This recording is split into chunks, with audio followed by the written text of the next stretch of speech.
Hi, my name is Nigel and I am a bad teacher. Let me explain.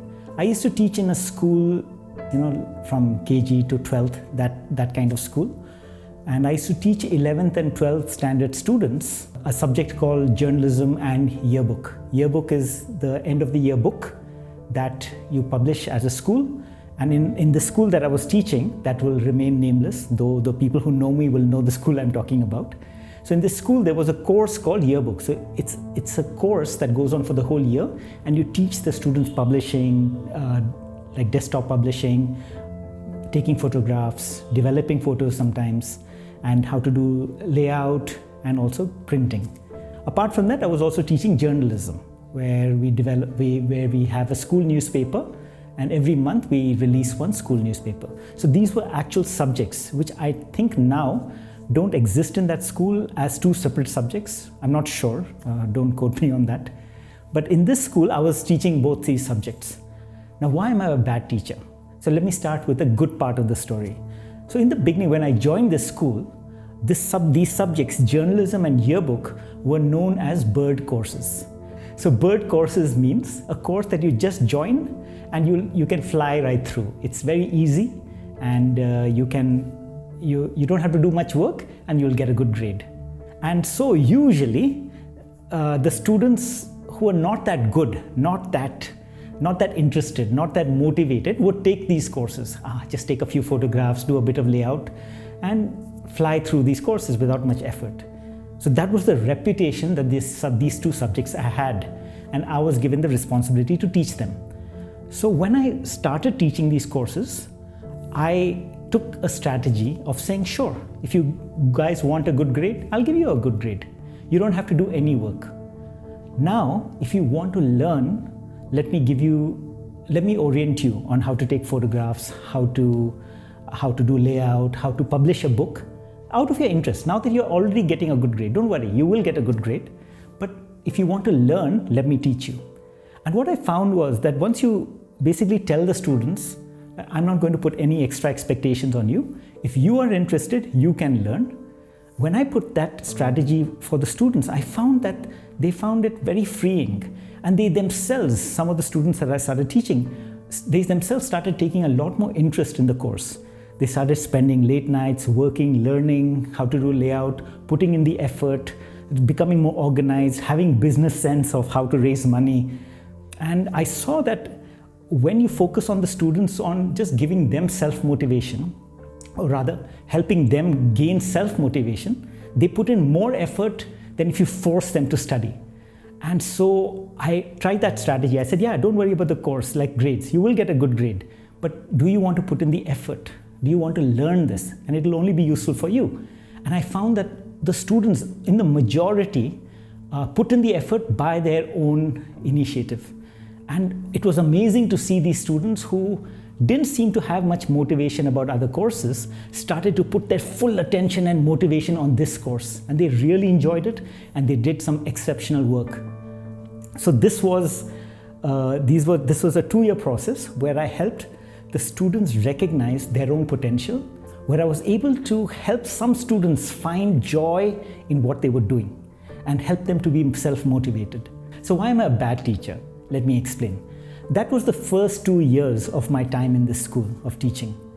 By the 3rd year, this class, the journalism yearbook class, was no longer known as a bird course.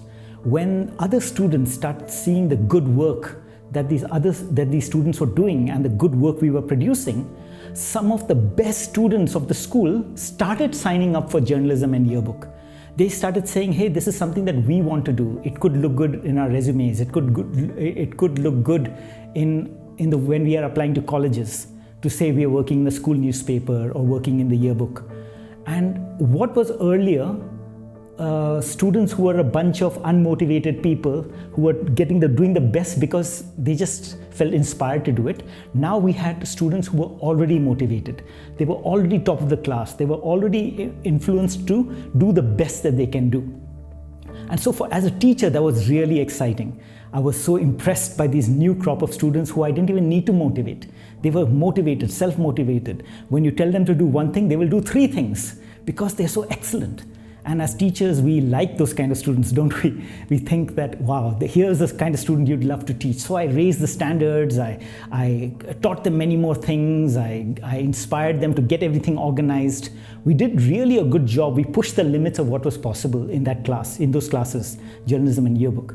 But there was one student in that class who was a weak student. You can call him that. He was a student who was not motivated. He was doing poorly in other classes.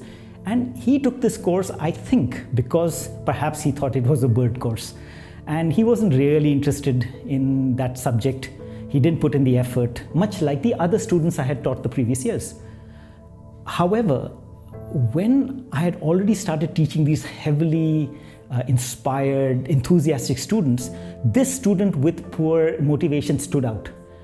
And suddenly, instead of encouraging him, I told him, if you don't meet the standard, you will get a bad grade.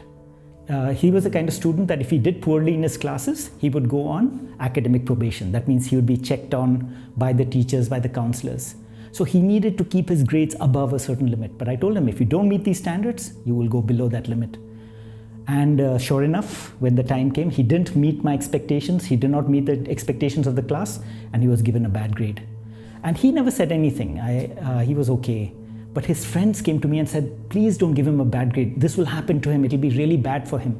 But I was quite ruthless and said, no, these are the standards. This is what we are supposed to do. If he doesn't meet those standards, he fails. Or not, he didn't really fail, but he did really poorly. And I, as a teacher, justified my actions. And that was the end of the year. And strangely, that year, I got, in that school, the Best Teacher Award for being a really good teacher. But by the end of the year, seeing this one student, I realized that I had failed, because I realized how much I had changed. Instead of focusing on the students and inspiring them, I started focusing on the content, and I started focusing on what we can achieve as a class. I started to set the standards this high, and I expected everybody to reach these standards whether they liked it or not. And on the whole, good students can do that. But when you have weaker students or students with less motivation who are not able to meet these high standards, they just fall away. And as a teacher, I didn't care about the weaker student. In fact, I let him fall away.